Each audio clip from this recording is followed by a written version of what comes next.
Well, welcome to Universally Speaking. I'm Rahim Islam, and we're back in WNOV 860 AM.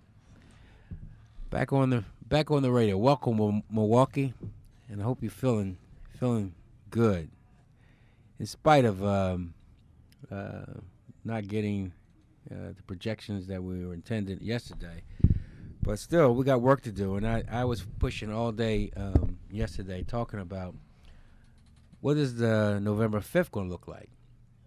You know, November 4th is gone. It was something we pointed to from a long period of time, but it didn't come and gone. Now the question, what do we do now? You know, I got a brother here with me today, Brother Biko, Dr. Biko Baker. Let's welcome him to the show. How you doing, my brother? Appreciate you for having me on, Brother Islam. Thanks a lot. Appreciate that. Oh, man, I've heard nothing but great things about you, so I'm looking forward to knowing you. And everybody's saying, man, you got to know this brother. You got to know this brother. This brother's sincere, so you got a really strong reputation in the community, man. So that's a good thing. Yeah, you get hit with rocks a couple times. We're talking stuff. You get some tough skin, and people start to appreciate you. Yeah, well, I mean, but it's good. I think it's real good. My sister's just joined us, who usually is here. Yeah, is usually here before me. So I'm like, I don't know what to do. You did a good job. I don't know what to do. Tosha usually handles this stuff, so Tosha's still reeling from yesterday. Ooh. But you look good, sister. That's good. Black don't crack. Check this out. Yesterday you was like struggling. She was struggling yesterday. I was struggling. You was out the door before me with your car. Hey, look. I was on my way to the gym because I was gonna go work. I was gonna work out all this frustration and everything that hit in my head. So I just fell apart. I was gonna go work out. Biko, I said, okay, we're about to wrap it up. Raheem was over there in the corner putting his coat on. We was still at the microphone. He was already over there. On the treadmill, huh? He was on the treadmill on the corner. I was gone. But you know what? We have a lot to talk about. We got a little time to talk about it, but I really like to know, Brother Biko, what's going on with you? What are you doing? And I found out later that you had when you came in for the town hall meeting, you were in Ferguson. And so give us an update of what's going on with you and with your life and how you see the struggle and your input to help our people. And I know you're doing a lot of things, but just kind of sum it up. Where are you at in life right now? Yeah, I was in South Africa August 9th, the day of Mike Brown was killed and left on the street for 4 hours. And I saw this image of this brother being on the street and you're going viral. And I just knew that young America was going to turn up and America was going to be on fire. So got here and went straight to Ferguson right after Mike Brown's funeral, and have been there ever since. And the League of Young Voters, along with a software company by the name of ThoughtWorks, is a global software company, have teamed up to try to create an incubator and talent, recruitment space in the heart of Ground Zero, where the riots, quote unquote, took place. And so I've been back and forth there, starting this new office and supporting, some incredibly brave and courageous young brothers and sisters in Ferguson who have been standing up to injustice. When you see the media, you really think like this was like riots, kids throwing Molotov cocktails. A lot of that was just media creation.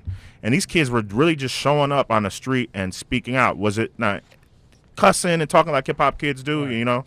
But they stood up, and I had to stand up with them. And so I've been back and forth now for 80-some days just hanging out.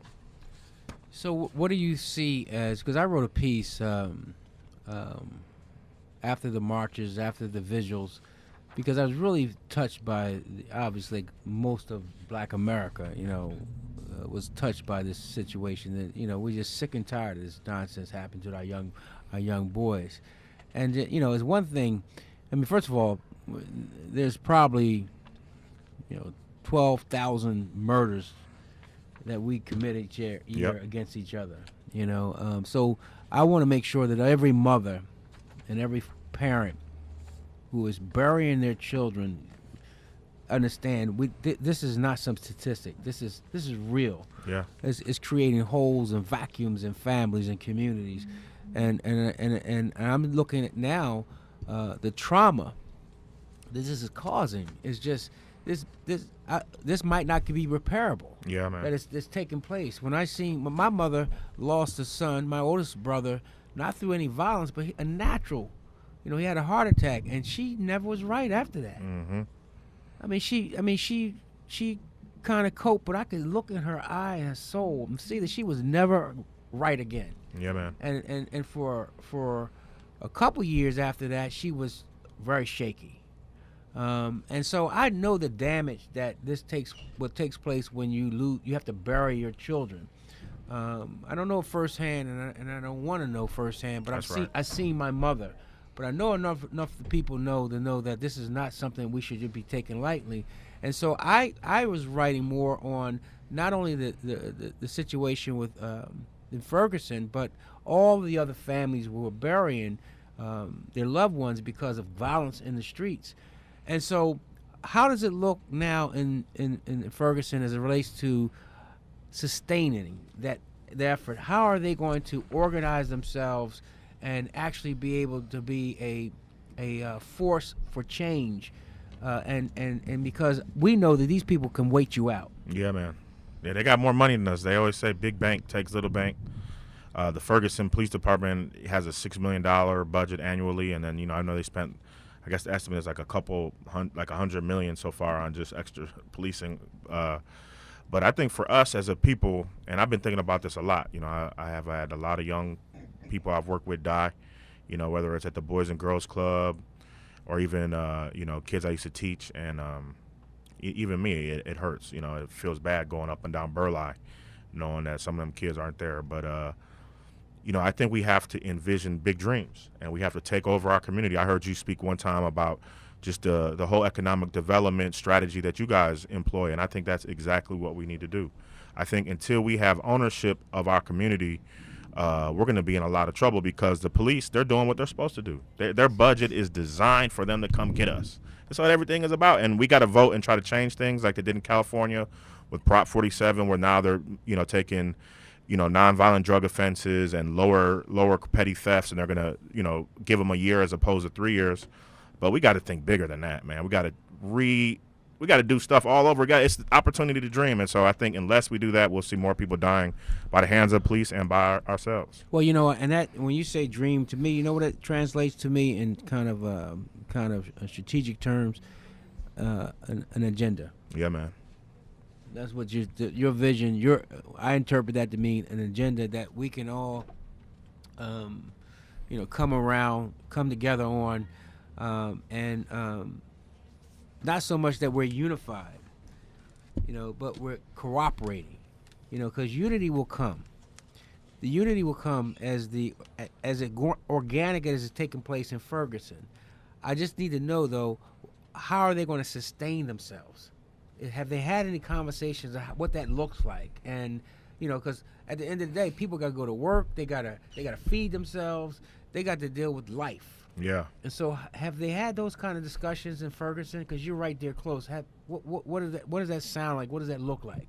Yeah, I think they are working out. St. Louis is a unique community, man. Like, they really are. The reason why I think Ferguson turned up, because they really are about St. Louis show me state. They love the boxes.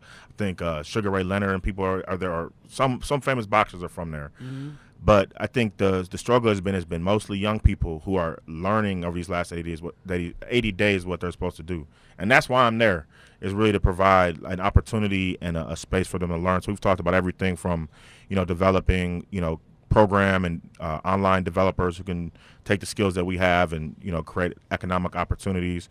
And then we're also talking about urban gardening and sort of financial, sort of like food security. But in terms of the bigger ideas, young people, and this is the struggle, have to reach out to the elders to get this game. Right. And there's been a lot of intergenerational beef, and all we are doing in the community is trying to make it better, but it's hard, man. It's real hard, as even here without Ferguson, you know. Right. And I think one of the things that we've been we came together, and that's when I say we, I'm talking about in Philadelphia, we created an organization called actually it's not even an organization. It's bigger than an organization. It's a movement called the Philadelphia Community of Leaders. And one of the principles of that was we had to merge the generations. Mm-hmm. We had to merge the elders with our emerging leaders. We had to create a pipeline for emerging leaders. We had to identify who, unlike what we've done in the past, we had to identify who are our emerging leaders, and we have to support them. The reason why, it's fundamental, but the reason why I think it's getting traction because the elders are realizing they're one step removed from being our ancestors. Mm. And they realize also that the plate that they created was not what they intended to create. Everybody would have, if you had to poll them all, would have believed that we'd be much further along. Yeah, we would not see the kind of devastation we see in our cities where we own nothing. Yeah, man. We don't have any control, and we dominate the demographics, all the negative demographics. I was really taken back yesterday, and I listened to a whole lot of conversation yesterday, and it was beautiful because what happened was WNOV became the heartbeat for the entire city, which was a beautiful thing. People were calling, people were coming in, stopping in, elected officials, almost all the black elected officials visited, came in, and everybody was in tune. So, but the vehicle that was bringing everybody together was WNOV. Mm-hmm. And it's good because black radio has played that role in our movement for a number of different years, especially in the rise of the civil rights movement. And we would sit there and listen to the disc jockeys talk about, playing a song, but also meet me down here because we're going to rally here, or so-and-so is coming in town. This is what we're going to do. So that part was good. But I also heard some political conversation taking place. And what people don't understand is, or people should understand, is that political conversation. And in that political conversation, Alderman Ashante said, and I really wanted to dive in a little bit more, but it was way too busy. But he said, we are unable to mount any kind of campaign in Madison because we're just defending the stuff, the onslaught of stuff is coming down the pike from Madison. Yeah. So this is legislation and bills or executive orders or commission appointments or everything geared at putting Milwaukee in check, limiting the power of Milwaukee and its majority minority. Yeah, man. So the question is, well, who is doing the business? Who's going to create a plan to counter that? This is some real serious stuff. Yeah, man. And then if you listen to Scott Walker's message yesterday, I don't know if you heard it, but it was. We got it. It was not a what do you call it? Throwing out the Conciliatory? no, conciliatory, but throwing out, what do you call Olive it? branch. The olive branch. It wasn't yeah. no olive branch. No. It was back. like a damn Uzi he was pulling out. So now take that. Ba ba ba ba. Take that. Ba ba ba ba. And he called us in different words the worst group of people on the planet. He called us, and if you listen to it, he called us lazy. He called us basically, he was referring to basically us. That's who he's talking Yeah, about. man. He does it a lot. So, but he's the governor. Yeah, man. And so we have to win in spite of this nonsense. We've had difficult times in this country before, but none like this, I don't believe, where the enemy is hiding. And so you get these visuals like Ferguson, where you can see a visual. Yeah. I mean, that was brutal to see the all of these white officers and all of this combat gear. Yeah, man. Backed up with all this military and tanks and For some kids. for Some 20-year-old kids. for our kids, Yeah. prepared to crush them. Yeah, They man. had one thing on their mind. You could look at those masks they had or those helmets and stuff and look through and you could see they had one thing on their mind, man. Yeah, man. They was going to crush our kids. They were going to crush them. So I think that it points to Milwaukee. This is some serious stuff that we're in. Emotion's not going to get us to the next step.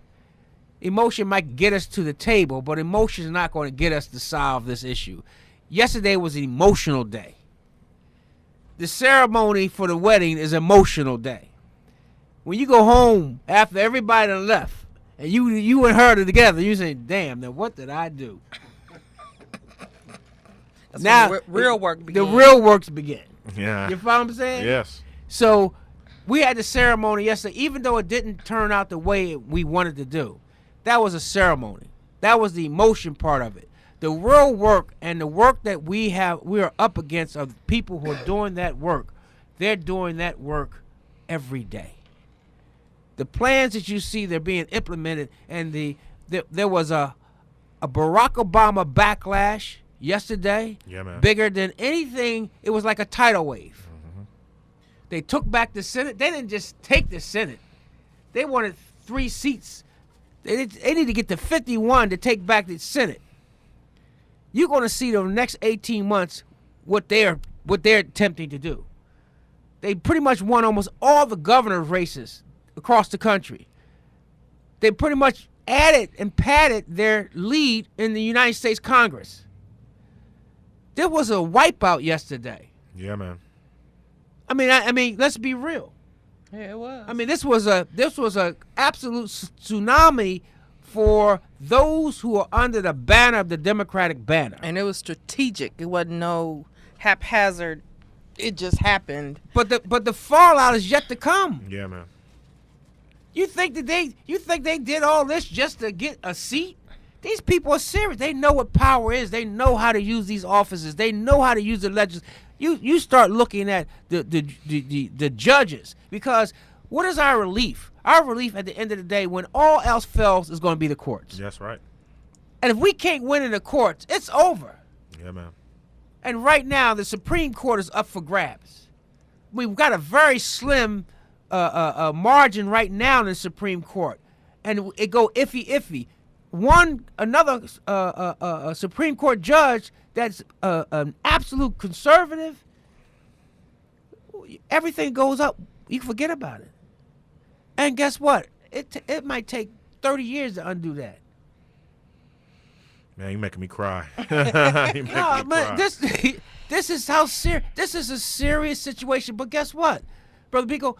This was serious November 3rd. Yes. Then November 4th was just a reality. November 3rd, November 2nd, November 1st, all of October, all of 2014, all of 2013. In fact, this plan has been developed probably since probably the last 40 years at least. But clearly they've kind of tweaked it since Barack Obama got in office. And I asked the question, and I'm not bashing Barack Obama. I mean, I love the fact that we have we have an African American. I make a distinction because every African American has the potential to be black, but every African American is not black.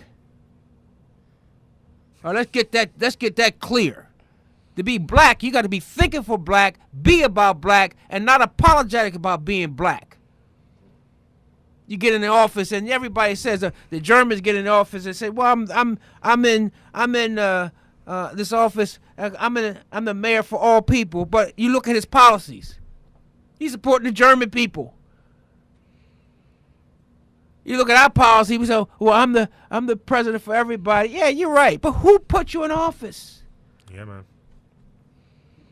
So, and I'm not going to bash him, but I tell you one, the backlash, the Barack Obama backlash has whooped every major city's butt where we are. Yeah, man. You name it. Every city where we are majority minority, nearly 35 of them got their heads handed to them yesterday. And they've now put Milwaukee, Philadelphia, Newark, Detroit, St. Louis, Atlanta, all of these cities, now they put a bigger hole on them. A chokehold now is bigger on them politically. That's going to check them. And how are we going to get out of that situation if we don't organize ourselves? We have a tremendous opportunity as a block. But we got to understand that we are a minority, and we got to start acting like a minority. I'm getting excited. Well, Biko was hot. I'm getting, I agree with it. I'm getting excited. So let me just calm I'm in the down. amen corner. I'm in the amen corner. Tosha, just come on, take over, because I'm getting excited. Because I've seen this coming. I knew it was coming. It's here. And guess what? The problem is, it would be great if we had a bailout that the Barack Obama had given to our cities and they couldn't touch it. Yeah, man. We got something to work with. We ain't got nothing to work but a goddamn ceremony. Yeah, man. Yeah, man. You know, I was driving around the city, having been gone for people. The black fist is up in the air in here. You can just feel it everywhere. And I was seeing these guys build, work on these roads, and these brothers are in front of my house. It's like six 30-year-old white guys just hanging out there. I was like, they were there for like 2 hours. I know they're getting paid to stand out there.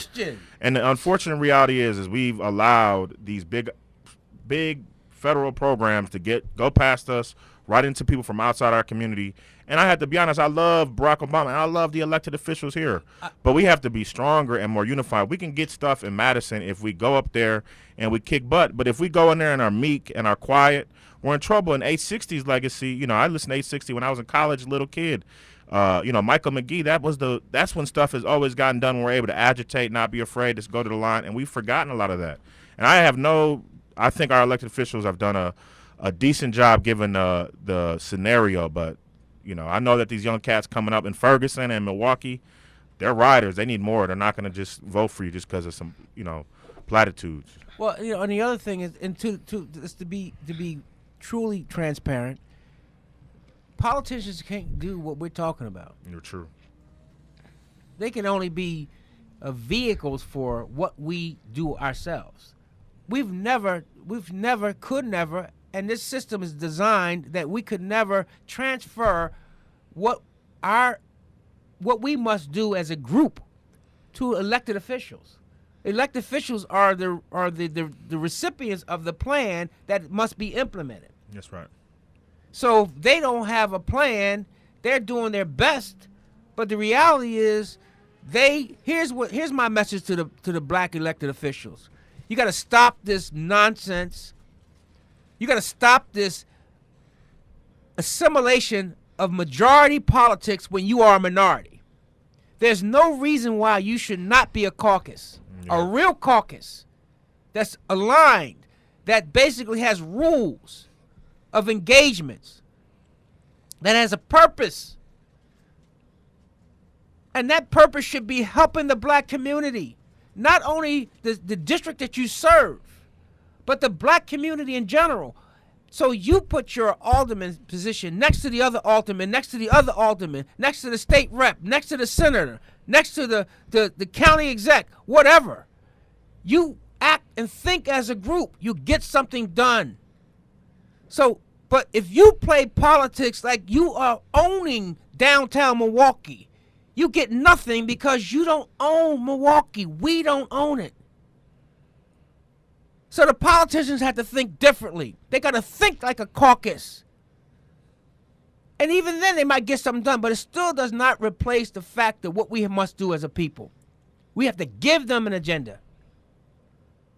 And if nothing should show them right now that we got to organize, so all the brothers and sisters out there who want to do something, who want to see something happen, it ain't going to be easy. And it ain't going to be easy if you boycott it. Biko, we're going to take a break, but I just want to quick speak to what you talked about. Who's this talking? You don't know who this is. You want to introduce me? No, you don't need, no. No introduction needed. I should play your voice message. You and my dad. Anyway, Biko, when you mentioned Alderman, well, he was Alderman McGee, but Mike McGee Sr., even from his own mouth, he has mentioned that he became the most effective after he was an alderman. Once he was out of office, when he actually came on the radio, was when he became the most effective, Right. and was able to do the most. Was when he was here at the radio station. After he was no longer in office, is when he was actually able to galvanize people and bring them together, and have a bigger voice, because that just speaks to what both of you guys were saying, was the voice here, but also that elected officials can only do so much, and we got to give them the agenda. We got to give them the plan. That's Hey, right. you know what? I met with him the other day, and I'm just staring at this brother. And you know what I was saying? I was seeing a king. I could just go roll back and roll back and roll back, and I said to myself, this brother's from the lineage of kings. I could see it in his face. And I said to myself, boy, this is our greatness that we have. But we gotta aggregate that greatness. Yes, man. We gotta aggregate it. And to have a shot, because we are undermanned, and we are the enemy we are talking about now has it all. Yeah, man. They got it all. They got the money. They got the resources. They can write the rules. And change them. They can change them. They got the power. They got the courts. Come on. You're listening to Universally Speaking with Rahim Islam on 860 AM WNOV. Our in-studio guest today is Dr. Biko Baker. He's joining us. We'll be back after the break. 22 million black victims of Americanism are waking up, and they're gaining a new political consciousness, becoming politically mature. And as they develop this political maturity, they're able to see the recent trends in these political elections. They see that the whites are so evenly divided that every time they vote, the race is so close they have to go back and count the votes all over again. And which means that any block, any minority that has a block of votes that stick together is in a strategic position. Either way you go, that's who gets it. You're in a position to determine who go to the White House and who stay in the doghouse. You're the one who has that power. You can keep Johnson in Washington, D.C., or you can send him back to his Texas cotton patch.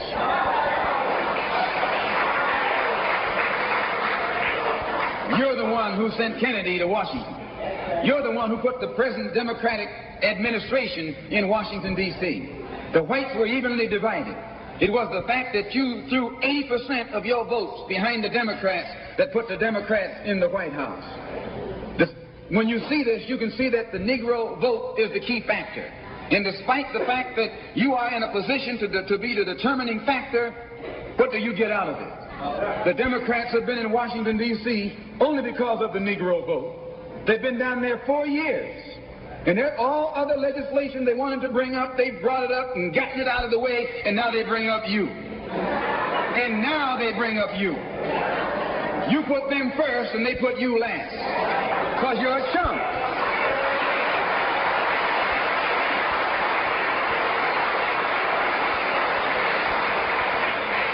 A political chump. A political chump. I know one of y'all got something to say about that. Well, I don't want to. I love our elected officials, but there's got to be a new mind, and none of us can say we got it all, and all of us have to recognize that we're in trouble. I had a meeting the other day, and I had to say the first rule of this meeting, and if you want to have this meeting, stay in this meeting, you have to accept and say we're in a state of crisis.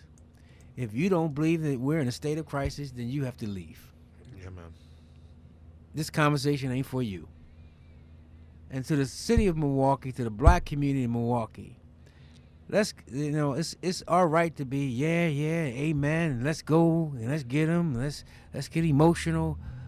We need to call those who are the thinkers, those who are just as conscious and just as angry, but who are the thinkers. We need the thinkers to sit down around the table. We need to put the emotion aside, and we got to think our way through this thing. And so we're trying to create a place and a table where we can have that kind of discussion, and again, not just respond to the emotion, to the elections, or to the killings, or to the prostitution of our women, to the disruption of our families, to the school to prison industry. All those things are happening, but we can't respond to them. We have to be able to create a way we can have a dialogue. I call it a sober dialogue, that we can have a discussion so that we can figure out how we get out of this mess. Yeah, man. I think that's right on. I feel like I needed to come in here today, man, because I woke up a little bit angry. I think we also got to identify who our allies and who our enemies are. A lot of times we roll with the progressive, quote unquote, liberal community, and they run the same strategy over and over again, and then they look at you and blame you like you messed up. Like, nah, we turned out. Right. It's y'all that have the problem, and I think they don't have our interests in mind. And I've said this on Sherwin's show before. I hold myself accountable. I had elders tell me this before I got into the progressive movement, quote unquote. Like, these folks are not going to have your back when it comes time, and they've done that. Their strategy that they've employed now for the last 3 gubernatorial elections has been it's the same dumb strategy. Anybody that can read numbers and does real political analysis can tell you, but we got these clowns in Madison running the party. We got to get away from that. We got to build party and power, and as like you said, like a minority. Malcolm just said it in that clip. We got power. We can jujitsu and judo our way through that if we work together, but we got to stop looking for everybody else to save us, man. It ain't never happening. It's never happening. And I think that's fundamental. But I think there's enough people who are angry, who are smart, who are aggressive, who are knowledgeable. We just got to create that table. And in Philadelphia, we call it the Philadelphia Community of Leaders. And trust me, look, if I was to stop tomorrow calling the meetings, the Philadelphia Community Leaders, they would stop.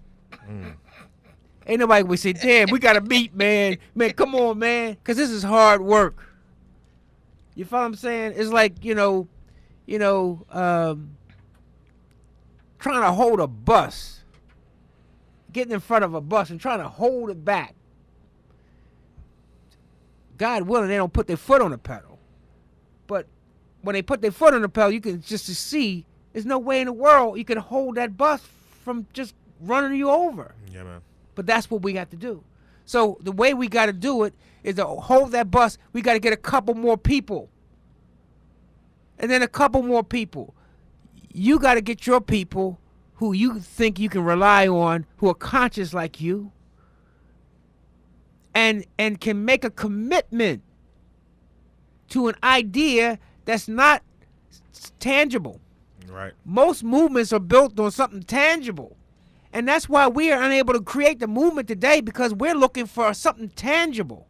We got the movement we got to create is the movement of self. It's not tangible. What's stopping us is us. Yeah, man. We're waiting for someone, as you just said, waiting for someone to do for us what we got to do for ourselves. So that's the movement we have to have. We see the outcome. I liken it to, I say all the time. It's like we sitting at the edge of a river or a lake or a creek. Not even nothing small, creek. You can see the other side.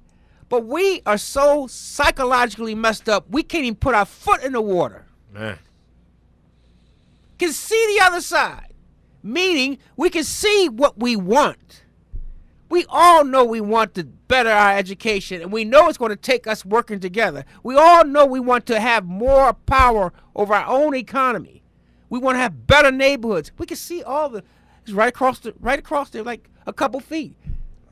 But we're unable to put our foot in the water. Now, if that ain't a psychological condition, so the movement is the psychological condition. And that's the movement. So everybody said, well, you can't organize. They told me, oh, you can't organize around an idea. Well, damn it, nothing else is going to work. Because whether you like it or not, every issue that we could talk about, I could tie it right back to our inferiority, our belief in our inferiority. I could tie it directly back to our our lack of pride for who we are. I can also tie it back to you say you're a history major. I can tie it directly back to the ignorance that we have about our own history. Yeah, man. So is the problem really education? Is the problem really economics? Is the problem really poverty? Is the problem really the penal system? No, the problem is us. So we have to now restore pride in being black.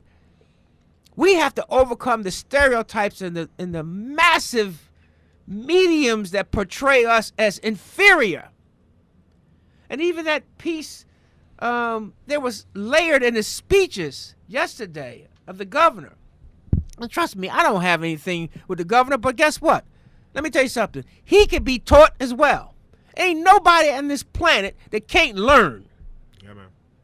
White, black, or green, or purple. If they got the wrong message, then it's our objective to teach them. And he can be taught. I'll get him in front of him, and I guarantee you, I'll go in there, and I'll be respectful, but I'll guarantee you I'll get my message across. And if he has any kind of balance as a human being, he'll at least recognize it. And give us the path and the energy or the ability to do our own thing. Nobody asking you to do for us. Yeah, man. But don't clip us. Don't make it difficult for us. So that's answer to that, I think. I just don't want us to be emotional. We got to get to a point. You got to use your anger, Brother Biko. We got to channel that anger into something. I liken it to that socket, that electric socket. It's a very little simple device. The patent probably is a multi-gazillion dollar patent. Yeah, man. But it's able to transfer thousands and thousands of watts of energy. And now I could use it for my microwave. I could use it for my TV. I could use it for my clock, my radio, whatever. I could use that energy when I needed it. I could use it to light my home. I could use it to light outside when it gets dark. I could use that energy when I needed it. That energy is there, but unless I had that socket, I could not use that energy. That's like our community. We got energy, but we need a socket to harness that energy so that we can use it. And we can use it because if you didn't have that socket and tried to plug in something, you kill yourself. Yeah, man. That's true. Yeah, I agree with the socket, and I'm very much with the big vision of bringing folks together to develop a table. You know, I know that I was trained and this is a Philly. I know it's Philly because it came from Philly, but you know, there's no permanent friends, there's permanent interests, and no permanent enemies, no permanent interests. You just permanent interests, and I feel like far too often stuff gets personal. You know, and I know people are here dealing with beef, but I can see it, man. I can see the talent in our community. I can see the innovation, especially amongst young people. I'm into technology, and I know that these kids are doing stuff that other places aren't doing. I'm working with young people in our community, getting them hooked up with major corporations doing stuff. And these are self-taught kids. Could you imagine if our community comes together on the same agenda and lifts them up in a positive way? I appreciate you coming here because every time I hear you talk, I was like, that's the game that we need. And maybe you can push some of these folks that won't listen to the young homies, man. They still won't listen. Even if we have 7 PhDs, you know, there's a lot of elders who just see it their own way, and it seems like you're going to be a bridge for us. So I appreciate it. Well, I think one of the things, and I keep telling, I have to. You was talking about it, Brother David, and says I had to pull them. Into a room. I says, here's what you do. You gotta have the patience. I know you got energy coming out the kazoo. You know, you want to rush this joint, and you want to but the elders are not going to move that fast. Right. And it's going to be frustrating because they're going to be. It's almost you got to pay your dues. They're going to make you pay your dues, and they don't. I don't think they intentionally do it, but it's just a natural phenomenon. And so you have these two contrasts coming together. You got this one young group that just got life and energy, and you got another group that done it. Now the question is, they have to have an equal respect for each other. Mm-hmm. And so to the young brothers and sisters, I say, my goal is to connect the groups together, so organizing our elders. And I told them what I told them. I met with some elders, and I told them, you know what the young people are saying? They saying you guys are blocking them. You're stopping them. You're not helping them. And so they like, okay. So that's not right either. And they don't want that to happen, but they fell into that. You know what I mean? And it may be not even completely like that, but it appears that way. Right. They're blocking it. There's no real organized way to help the young people. From their perspective, they don't see it. And then the young people, I pull them in the room and say, look, before we go in this room and have this exchange, you guys got to shut up. Yeah, man. And listen. Just don't be quiet. Don't say nothing. Yeah, man. Be quiet. Don't say nothing. Be patient. You'll get it. Because they want what you want. You want what they want. But you got to be respectful. Because that's all they got. The elders are going to say, look, and they see, the other thing they see, they listening to the news and the media, and they seeing all this and they seeing everything. So they buying this whole thing about who you are as well. Yeah, man. That's true, huh? And so they're saying these young people don't have no respect. But what I see in talking to them and talking to you, I don't see that. So we got a big miscommunication wall in between us. But once we come together, maybe we're breaking bread with each other, we having a much more social conversation, I think we can start to break some of those very massive images that we have of each other. Yeah, man. That have been placed in us by those who want to keep us separated. Yeah, man. I was in Coffee Makes You Black maybe about a year ago, and I saw some images of Mr. Thurman and his crew when they were kids. I was like, oh, y'all look like some thugs.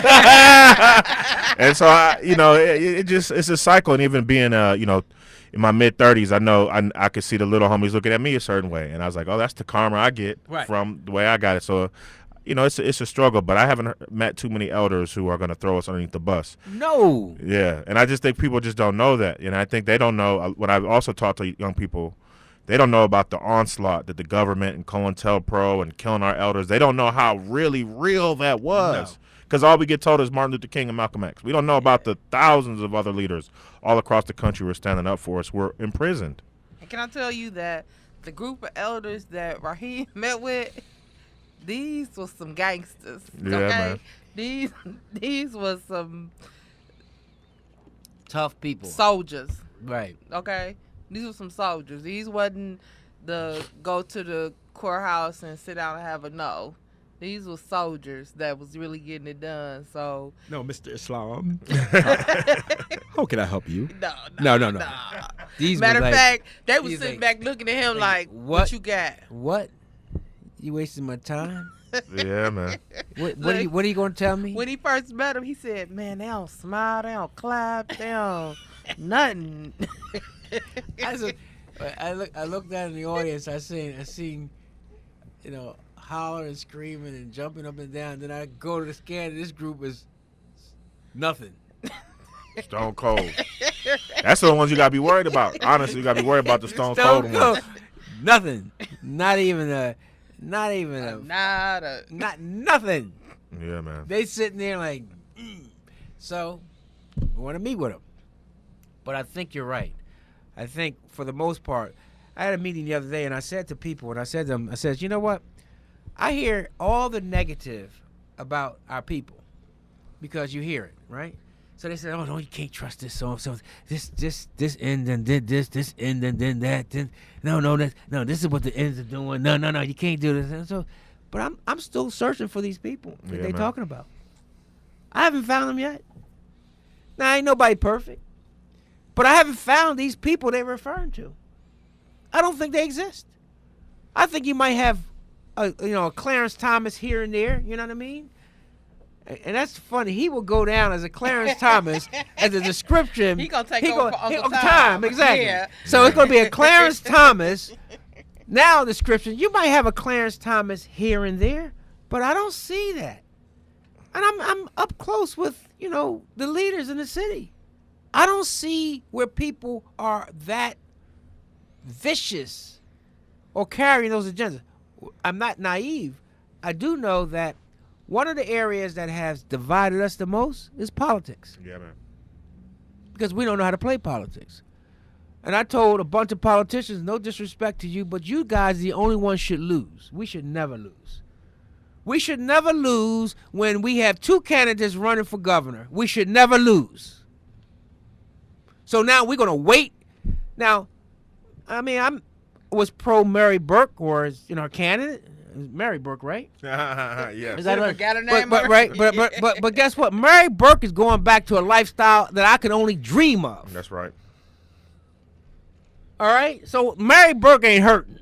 That's right. We can't wait for another 4 years of waiting out. We have to own that office no matter who's in that office. So our politics is messed up. So when I see the issues that contaminate our community is the issues around politics. Because we don't know how to play politics. But I should be your friend. You my friend. We're brothers.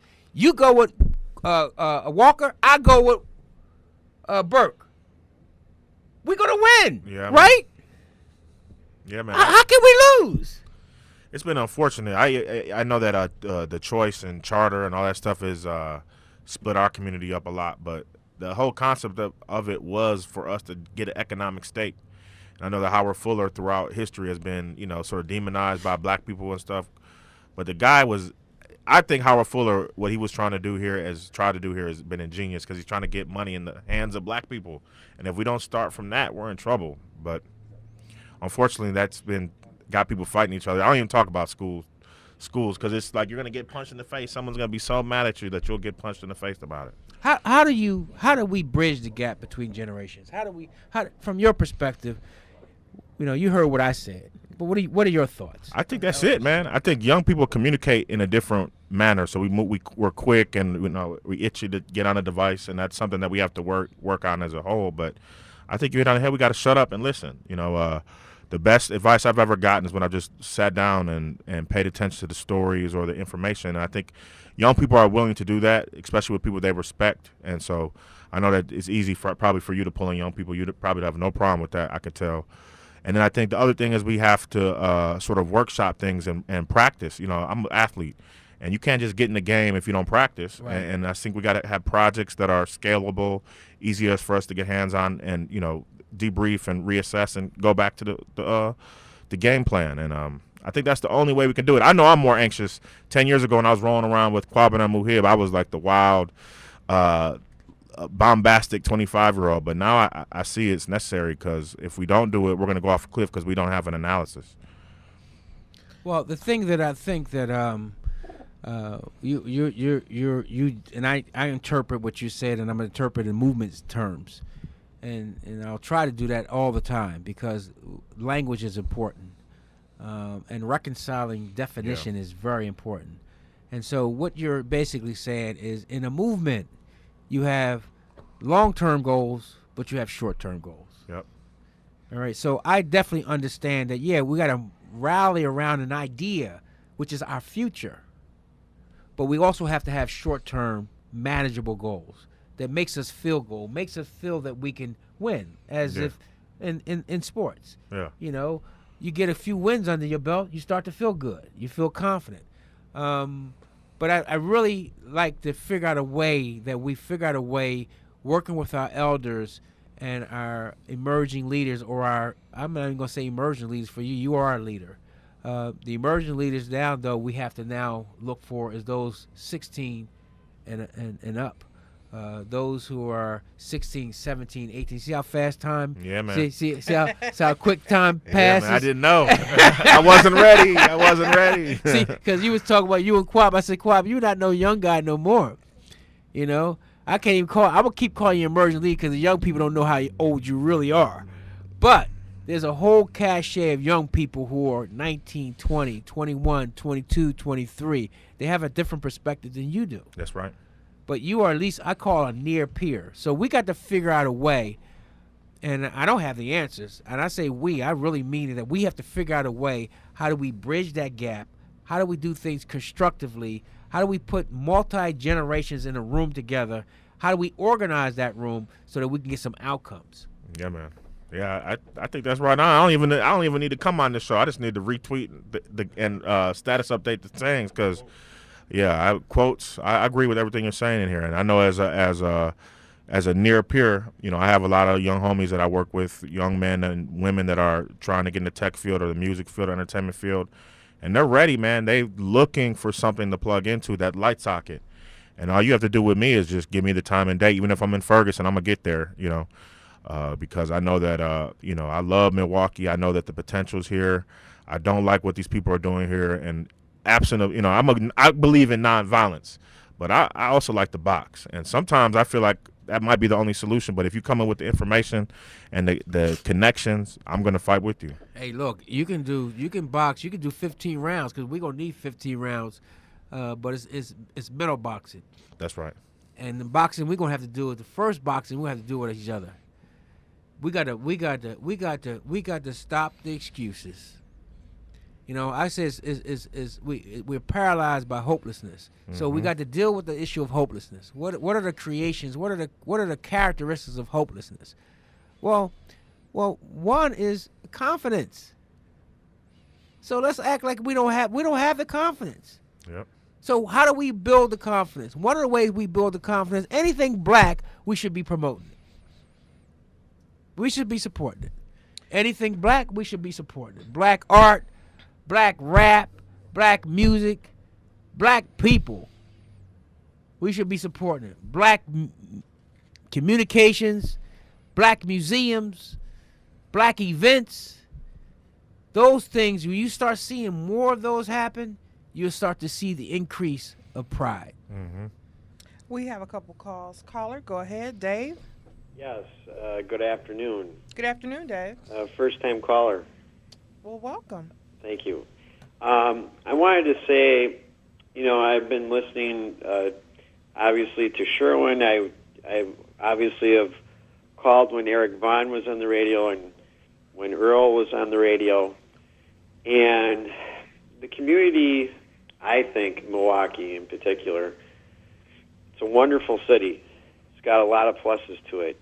It's got a lot of challenges to it as well.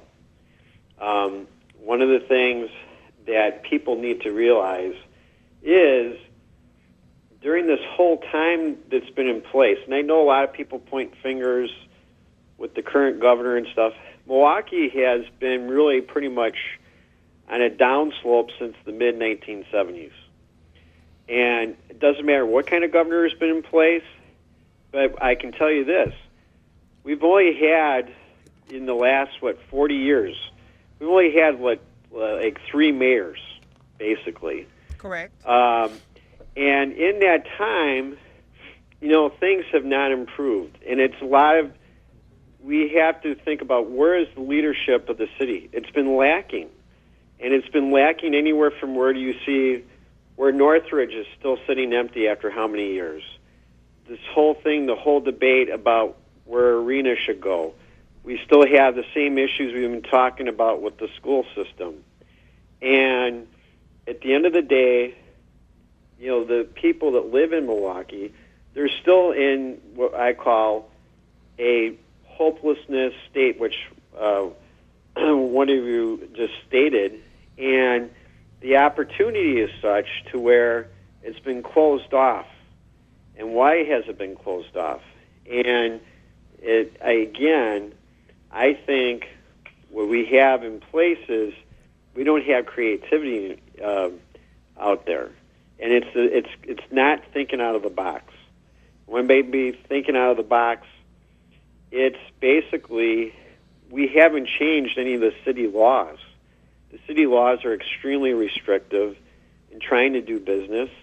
It's very, all they think about is we're going to increase the fees, we're going to increase the taxes.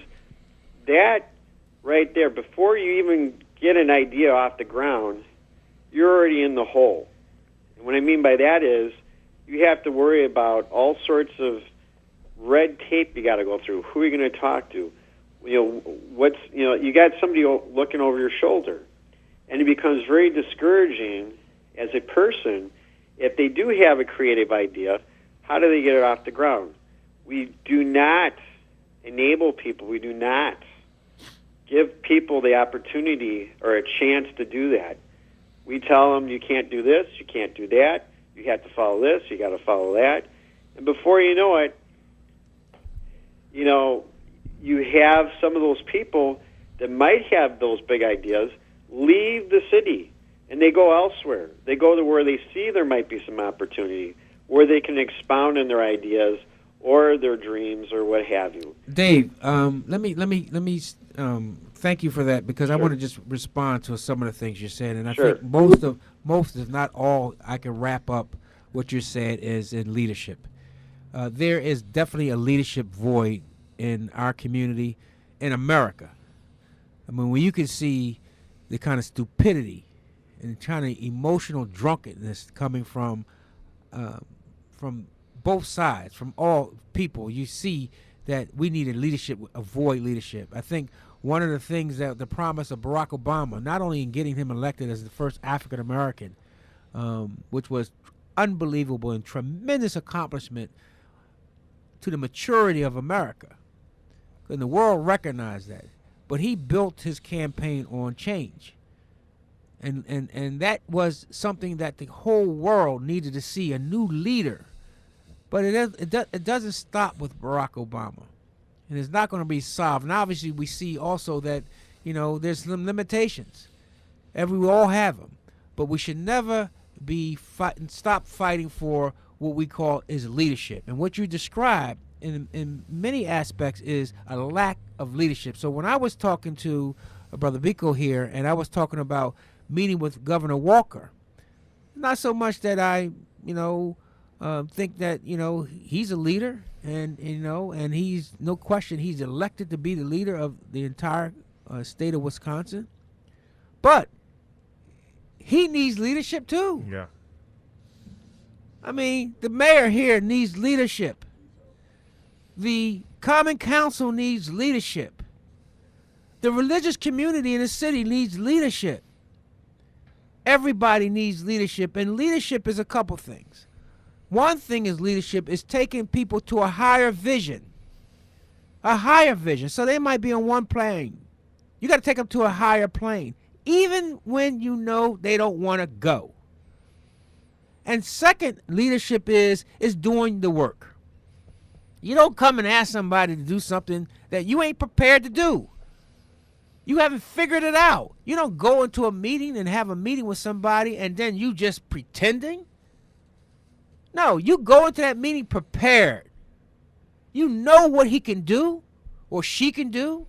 You know what's at their disposal. You know the challenges that you're talking about. You know the solutions, and you believe that those solutions are tested and are doable and achievable. Then it's your job to convince that person this is what they need to do. And you also have to be able to do what leadership is do. You have to do it where there's no more sweat off of them. Doesn't cost them more. It's not leadership. You say, oh, I got this great idea now. It means more work for me.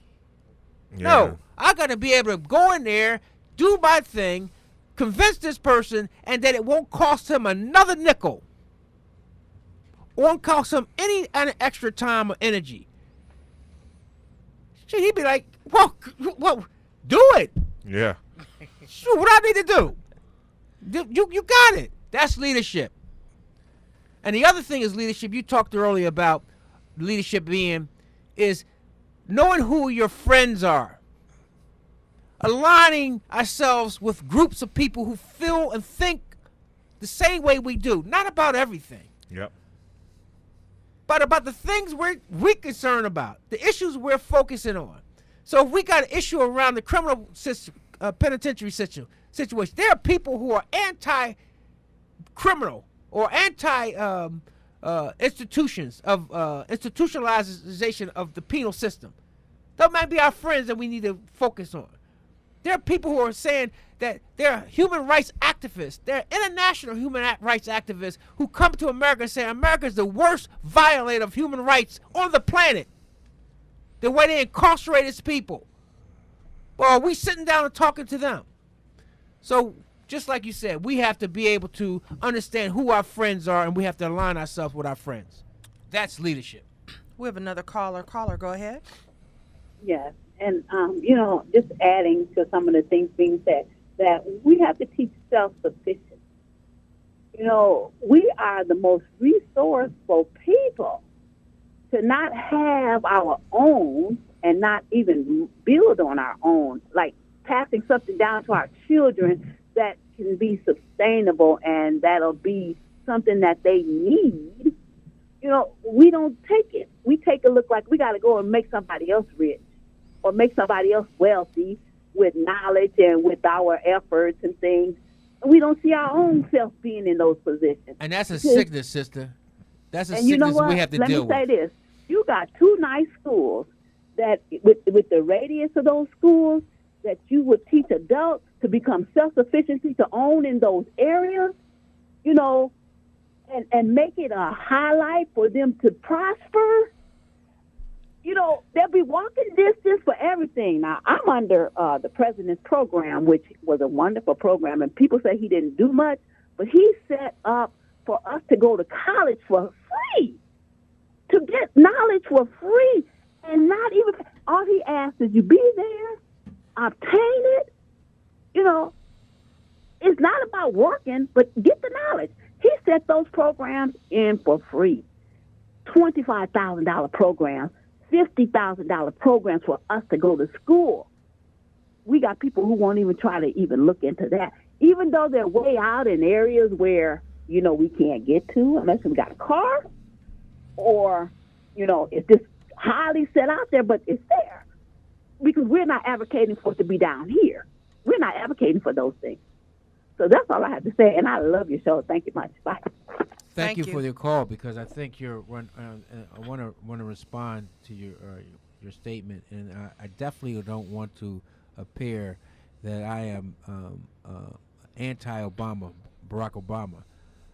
I love Barack Obama, but I also know the deficiencies of any black person, any individual. I also know that he's been put through probably more than any president on the planet.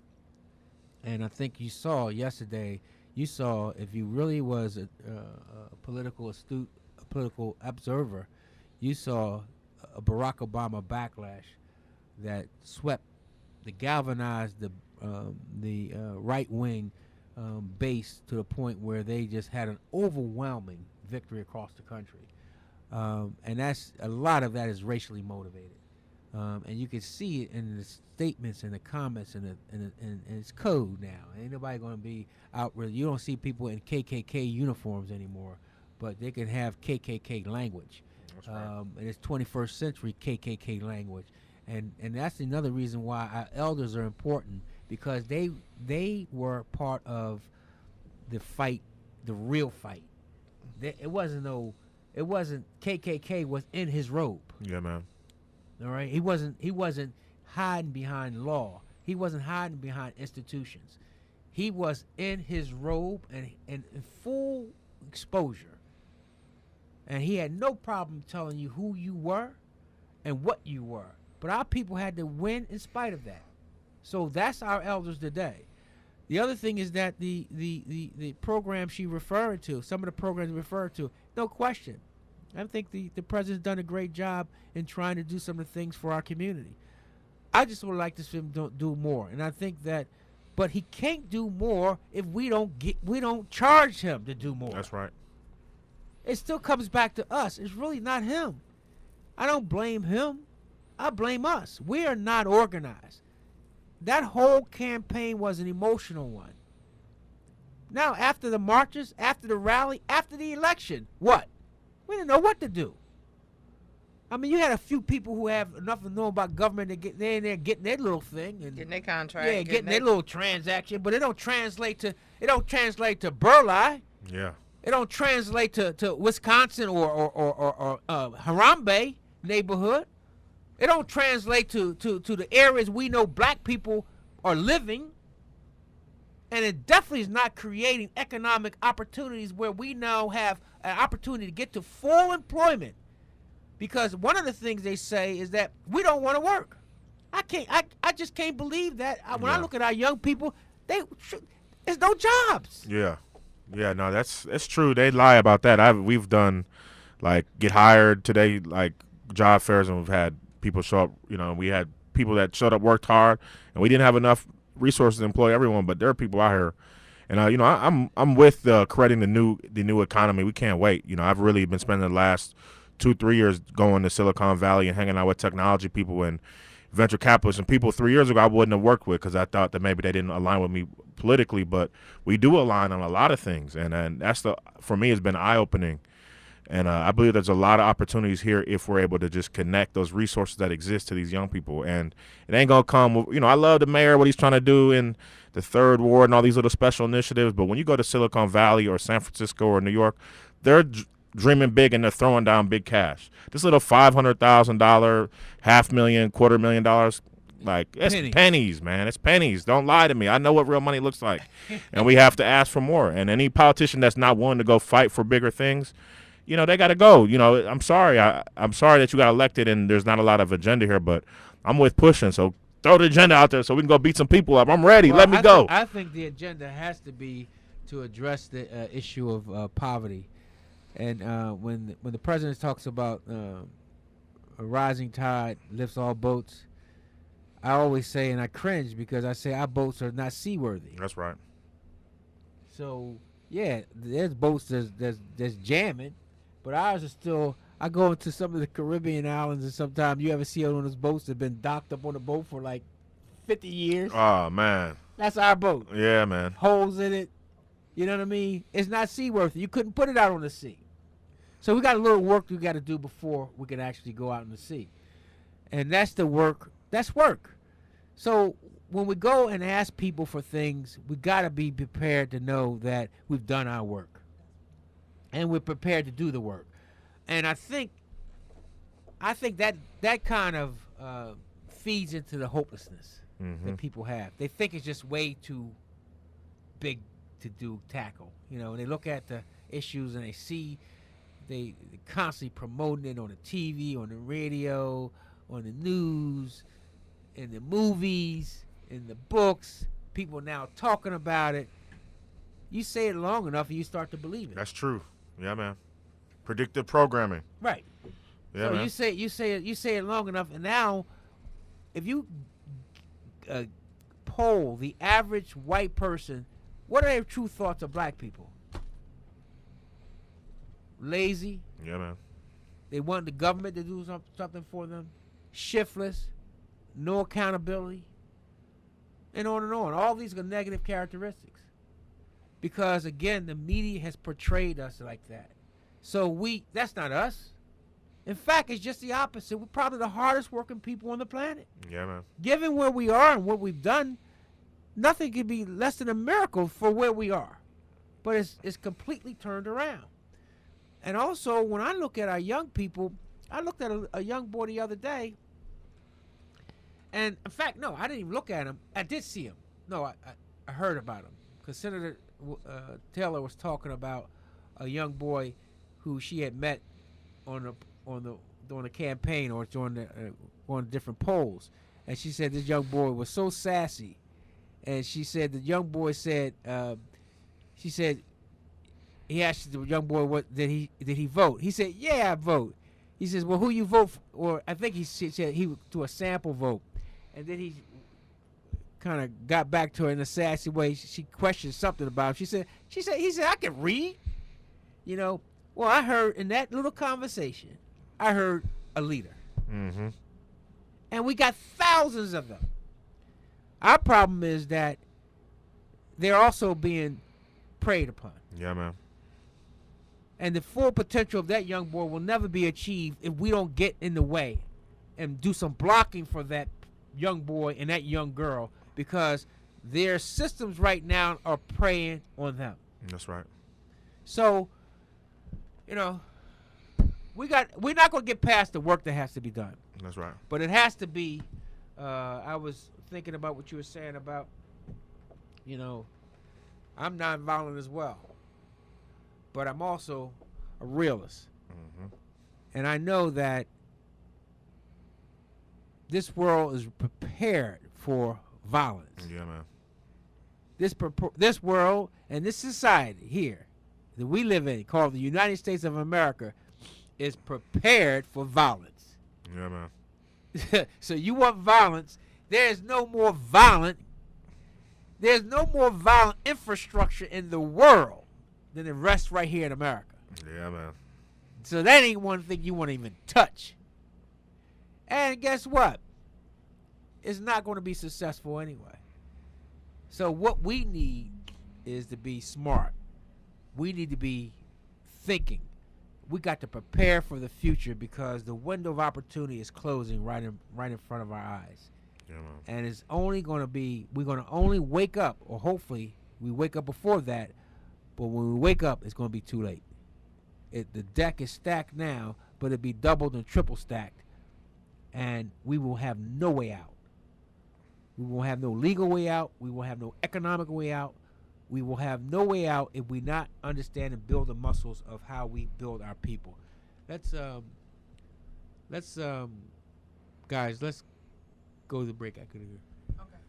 Let's go to a break. I gotta take a quick break, and when we come back, you're listening to Universally Speaking. I'm Rahim Islam. In the studio with me is Tosha, and also in the studio is Dr. Biko Baker, right? Yes, sir. Dr. Baker, history major. And that's what we need. We need a little more history. So you listen to WNOV 860 AM. We'll be right back. Now, I want to thank you all for coming out tonight, and I want to thank the folks at home for joining in with us. And to all of you who voted for me, thank you. And for those who didn't, I hope to earn your support at least and your respect over the next 4 years, because we got a lot of work to do. It's interesting, when you think about the last couple months, if not the last couple years, it's interesting, the challenges we faced. You see, there was a group out of Washington-based special interest who thought they could spend a lot of money and a lot of time in the state and somehow convince the people of the state to be against something. I got to tell you, I'm an optimist. I believed all along if we got a positive message out, that in the end, people of the state wanted to be for something, not against something. And look what happened tonight.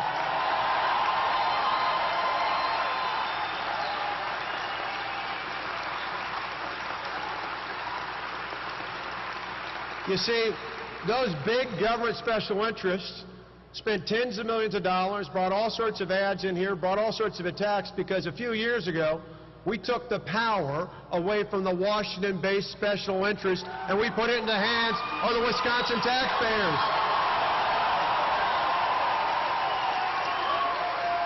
That's right.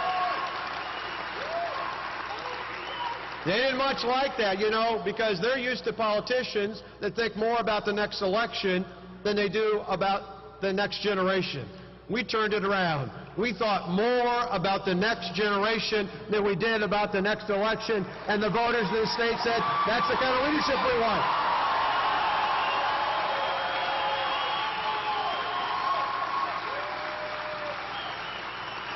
Now, that's a sea change, the difference between Washington and Wisconsin. You see, the folks in Washington like this top-down approach that's old and artificial and outdated, that says the government knows best. We believe that you should build the economy from the ground up. That's new and fresh and organic, and that's what we're going to do.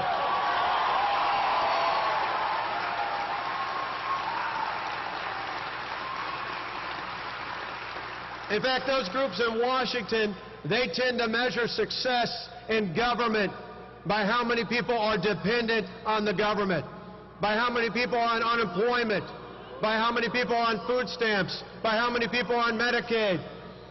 We measure success by how many people are no longer dependent on the government.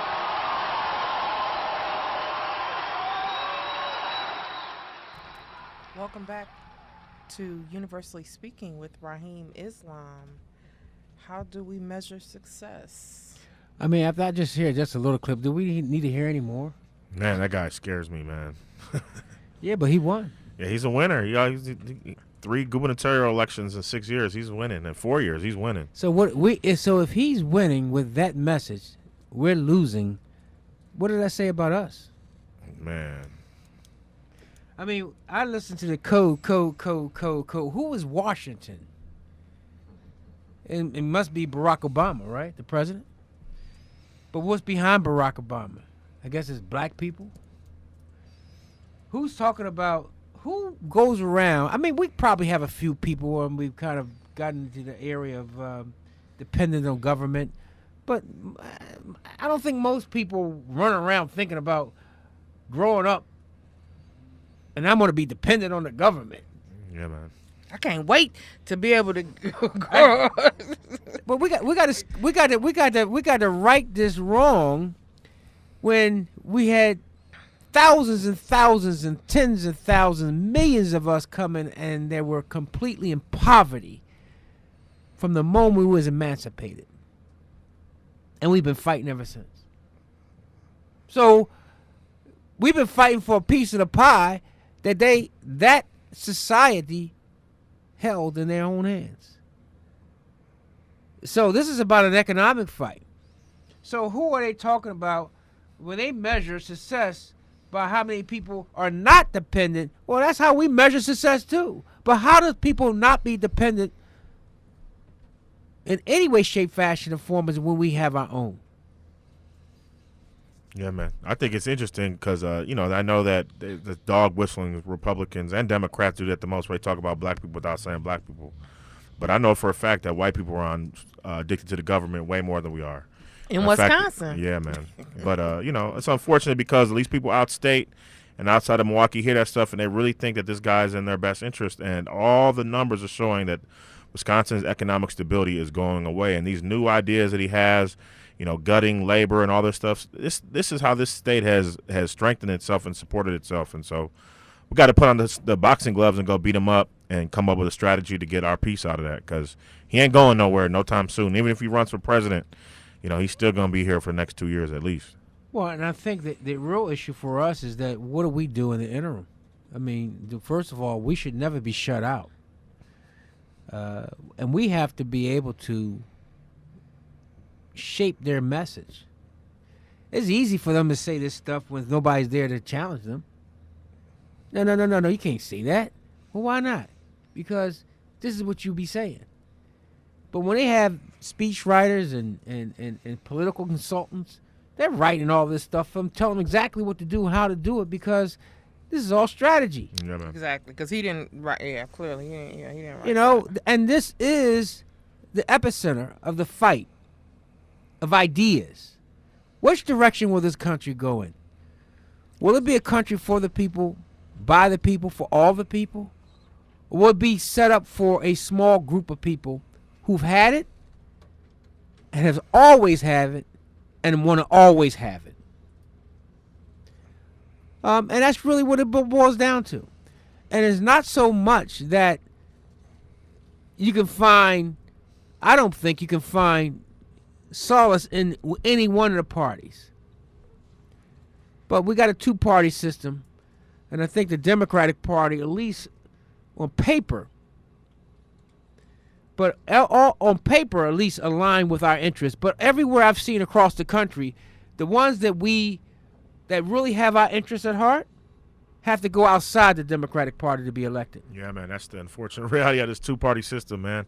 And a lot of these Democrats here in this state don't have our interests and will align with Republicans quick if it saves their interest with their voters who vote on race. So I'm with it. I know that this election I was sort of even tinkering with not voting. I almost didn't vote yesterday because I was so disgusted with the campaign that Mary Burke ran, and know that she could have even lifted up the Mike Brown case a little bit and said, I wouldn't do what Jay Nixon did in Missouri, and then people would have paid attention. But we got to fight. We got to come up with the agenda. We got to knock them over the head. I'm really interested in local politics because even though the city's budget isn't as big, there's still lots of little programs and projects that we can attach ourselves to, and I think we have a growing constituency of leaders, led by people like Alderwoman Malay Kayaks, who have a little bit of innovation and a little bit of juice, and I'm looking for instructions too. I know that what you guys have done in Philly is historic and is a model, And we need good models, and we can't always say we got to reinvent the wheel. One thing about Milwaukee, we're all inventors, and we always want to be the first to do stuff,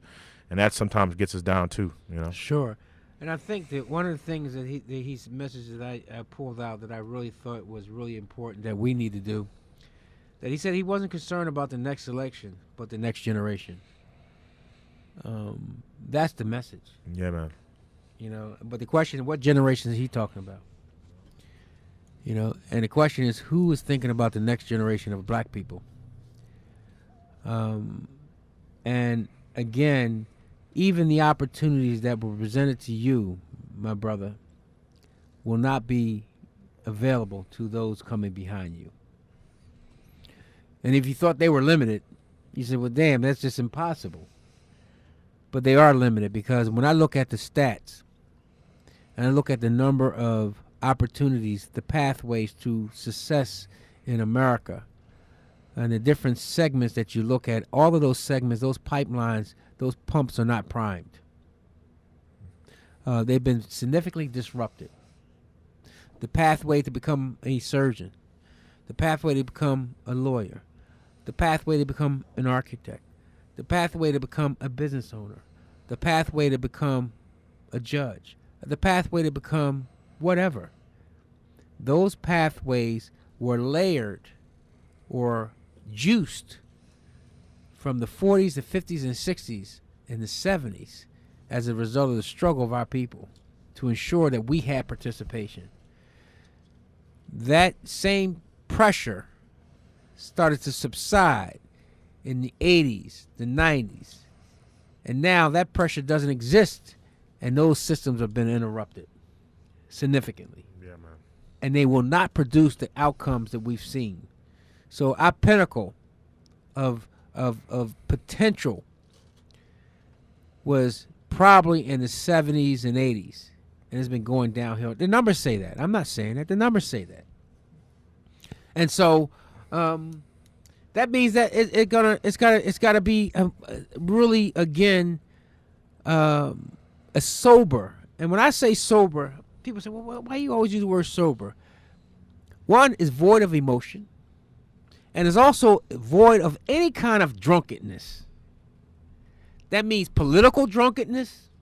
You can't have the kind of conversation if you're so wedded to the Democratic Party. You got to be wedded to the black people.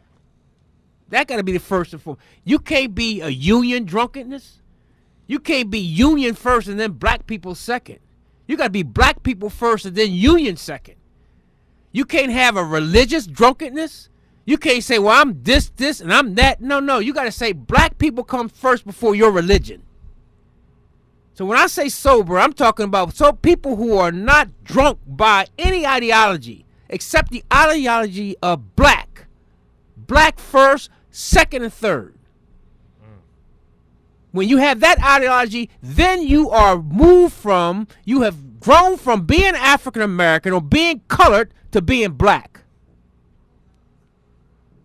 That's the ideology we have, and that's the soberness that we have to have. If you get that sober, and I believe we have people like that, those are the people we're trying to attract. Those are the people we're trying to be like a magnet and bring to us together. We can create something, even for those Negroes or black people who don't accept this. They'll benefit from what we do because we will have the opportunity to bring and coalesce black people together. And when black people come together on that mission for black first, black second, and black third, and they're not drunk by anything, no ideology except for being black, you'll see some power things happen for black people. And if you're black, you're going to benefit from it. I just say amen for like the third or fourth time this episode. Amen. That's all I got to say. Well, we just got to get done. So I think the thing of this is a magnet. This is why I'm just excited about the opportunity to use this microphone to say what I want to say. I don't have to worry about being censored. I censor myself. I don't have to worry about being censored. Yeah, I censor myself. Trust me. Sure. You can book it. I censor myself. Oh, you turned up a little bit more than you turned up right now, huh? Oh, definitely. Oh, definitely. We gotta do an uncensored show. Huh? Definitely. Oh, Serious no, radio. I do a little uncensored. Yeah, but I censor myself, because I realized that communication is two-way. And I also realized that I've said some things sometimes that get misunderstood, and I didn't intend it to be. I don't have the greatest command of the English language. It's not like I'm some great orator or something. You know, I'm not like Barack Obama. I mean, he's a great orator. I mean, when it comes down to speaking, this is one of the greatest ones we've had in our time. That's true. I'm definitely not that person. I'll stumble in the English language. I butcher the English language in a huge way, and so when I do that, it can create miscommunication. So I'm very much centered from that perspective, but I'm also centered by the fact that I am pro-American. Let it be known, I am pro-American. I am not anti-American. I am fulfilling the role and the responsibility of being an American. I love America. I want America to succeed. I want it to succeed, but I want to also help shape America. And so that's the role of America, and that I hold democracy speaks to that. Our whole democracy speaks to our ability that a person who is born in no matter what conditions they're born in has the ability to rise to the highest level of their potential in America and lead and shape the future of not only America but the world. And I fundamentally believe so much in America, and I believe so much in our people. I believe that our people could be the catalyst for remaking America. I mean, that's how much I believe. So I am true American who like I liken our soldiers who came away in World War II, only come back being segregated parts of the army, to be treated like second-class citizens when they were putting their lives on the front line, come home to an inferior infrastructure. That many of them, you see, one of the characteristics of many of our veterans is drug addiction and alcoholism, self-medicating. That's what they were doing. My father was one of them, self-medicating. But yet, I never heard him trashing America. I never heard not one time that my father trashed America. In fact, he was proud of that flag. I have that flag, his flag, in my office, and and I look at that flag and I think about my father. I never heard my father trash America, but I know he was struggling. So I liken that to the many sacrifices that our people put into America and got nothing. Got nothing. So that's the true American. Like I said earlier, Burke, she'll leave. She'll walk away. She'll go back to her lifestyle, a lifestyle we only dream about. That ain't no sacrifice. That ain't nothing. I'll take that sacrifice every day. Every day. But many of the people that we're talking about go back to nothing. Yeah, man. They don't have nothing. So I think we are the true Americans. That's so I want to make it clear to the white people who are listening. Yeah, that I'm an American, and I'm going to fight for America. And it ain't all been good. By no stretch of the imagination has it been good. But it's our job. If life ain't fair, we got to make it fair. Right, Tosh? That's right. We got to make it fair. Black fist in the air. They talking about romanticizing about the last 200 years. That ain't our romantic story. Yeah, man. That's our fathers and our grandfathers and our great-grandparents. They don't have that same story. Come on. They got to respect us. Yeah, because you can't even talk to my grandmother about nothing. Don't even bring up Tennessee and a farm she don't even want to talk about it. Because I remember Kenny said, I'm going to buy this house for his mother, like the home they were born and raised in. She said, I don't want that damn house. He says, well, why not, Mom? I thought you. She said, I got nothing but miseries in that, bad memories in that house. Yeah, man. That's my grandmother. She don't even talk to her about. Please. I'm like, you want to move back down? She said, what? If she could have got out before, she'd have got out sooner. Yeah, man. She hated it so bad. Yeah, man. We romanticizing about our past, but we got to talk to our elders in order for them to understand, because they were adults when we were children. We romanticizing about our past as children, not as adults. That's right. We have to hear from the adults to understand what the real challenges were. And we got to go back and go back. I'm looking at studying now history and studying. I want to know when we were enslaved, what did a mother think? What was the width and the breadth of her thoughts, depending on her geography and her place and her station?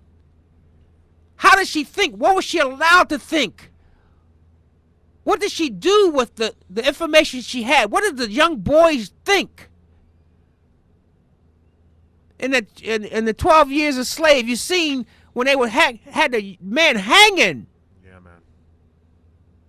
And for I don't know how long he was hanging, but he messed up one ounce, 1 second he would have died. But the kids were playing. Yeah, that was deep. Because they understood that life still goes on, but they were totally desensitized by it. What was the trauma that was going into their head? Even though they're playing jacks, they're running and everything, what was going on through their head? To be witnesses to this kind of trauma. Biko, I have a question. When Rahim was talking to you earlier about the elders and things like that, you talked about, and I see the shift. You talked about the 10-year difference. I see the shift. You answered what you felt like you could do and your group can do, but my question is, what do you feel that the elders can do? What would you ask of them if they were sitting here right now and they said, okay, what can we do? What would be the one thing that you would ask? Well, the best interaction I've had with elders when they just tell the truth, like really what happened, uncut. You know, the reality is, like you said, like they tried, and things didn't go the way that they wanted. I think that, you know, that honesty is important, because these young cats, they don't know, they don't have the movement history. They're not reading books. They're not reading Malcolm X. There's not.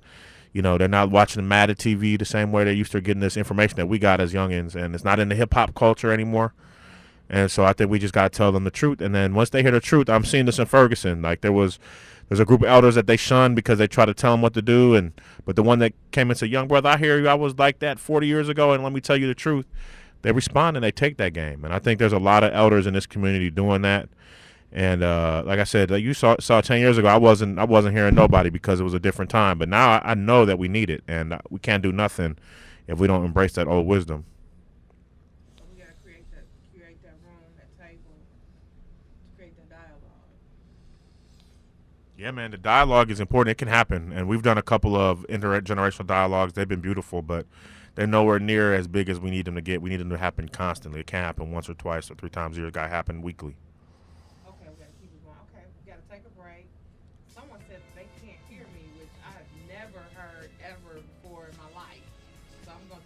Up, and Keon's gonna raise the microphone. We're gonna take a break, and we're gonna come back. We're gonna actually wrap up. That went fast today, all right. Compared to yesterday. Of course. We're gonna take a There's break. No comparison. You're listening to Universally Speaking with Rahim Islam on 860 AM WNOV, The Voice.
welcome back to Universally Speaking with Rahim Islam on 860 AM WNOV.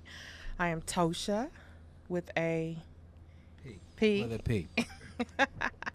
Raheem is in the I heard studio. them calling you Patosha earlier. They call me everything. Patosha, Posha, Patasha. Pistachio. Yeah, I had a long time before I got it together too, but I got it together now. You got it. Yeah, I got it after 200 years. Now, Toast. I got it. And now you just shorten it. Toast. Yeah, We got no comment.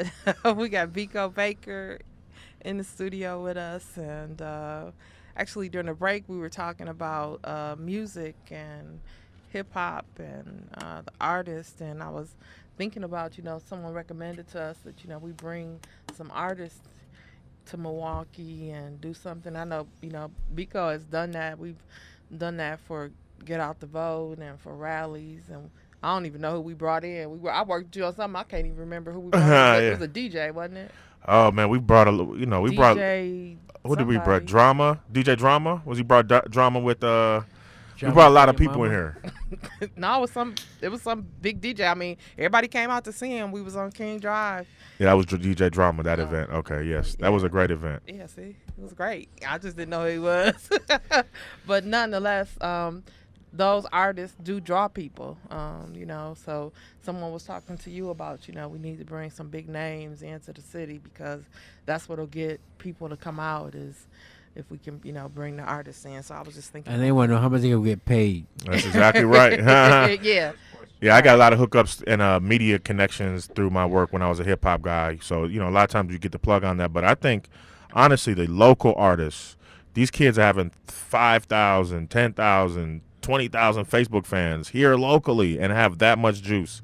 And I think you got to find the ones that are going to ride with you and empower them, 3 or 4 of them. That's, to me, like even your son, you know what I'm saying? Like these cats are out here changing the game with their social media. And I think the younger local artists are better looked than these bigger national ones. If you want to bring national ones in, I can help you. Got lots of connections and know a lot of phone numbers, but there's a lot of powerful kids here doing the right thing.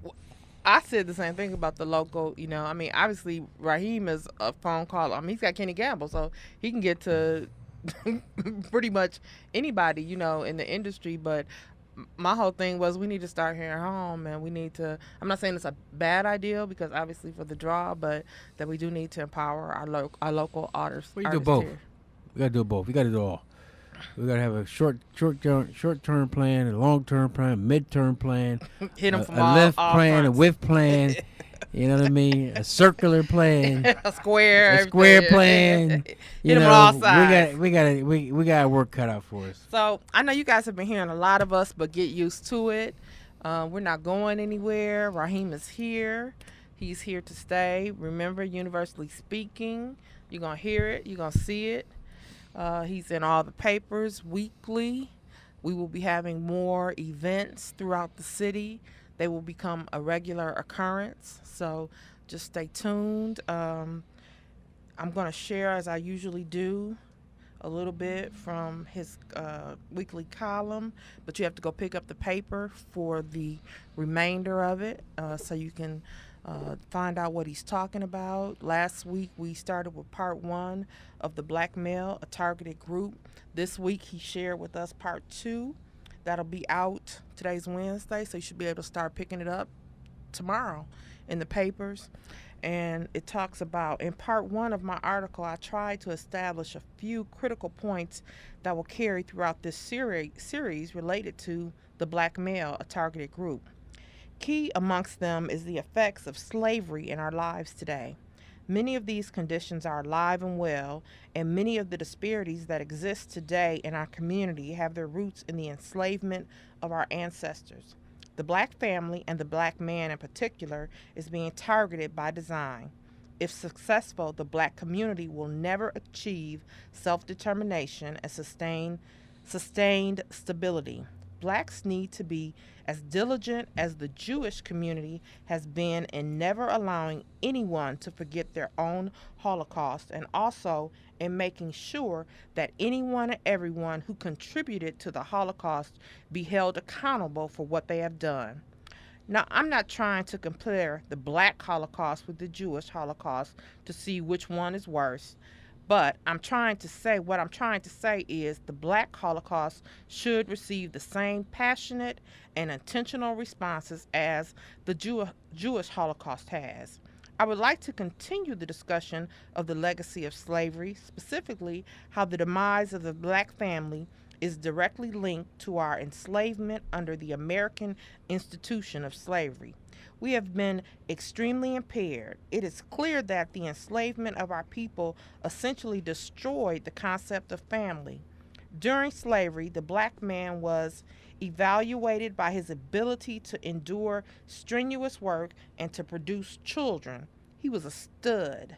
The more children that the enslaved black man could sire, the greater the expansion of the master's slave holdings, resulting in a greater financial wealth for the slave owner. Black men were defined by their ability to impregnate women. Don't we see this today? In many black communities, we still carry the mark of the strong-armed stud from slavery. These modern-day slaves delight in leaving abandoned and neglected children dispersed around town. This particular behavior is often characterized as racial trait attributed to some type of moral deficit in black men. Nothing could be further from the truth. The fact of the matter is that this doesn't happen among blacks that have never endured the ravages of slavery or who were able to preserve their cultural integrity. While it happens that some of our families have survived the Black Holocaust, the truth of the matter is that it's just an illusion. Yes, while we have a few families that resemble the Huxtables, an upper middle class black family, far too many of our families carry the baggage of an inherited dysfunction and an ongoing socialization process that continues to scar our children and our future. Instead of our homes being emotionally secure and nurturing environments that produce positive and confident children, our homes are the place for dark secrets that perpetrate a vicious cycle of despair against our children that has its origins in slavery. Our socialization process is seriously flawed. If you want to hear more about that article and read more about it, pick up the Milwaukee Courier, the Milwaukee Community Journal, the Milwaukee Times. That is part 2 of The Black Male, a targeted group by Rahim Islam, universally speaking. We'll be back on Friday at 3 p.m. here on WNOV 860 AM, The Voice. Peace.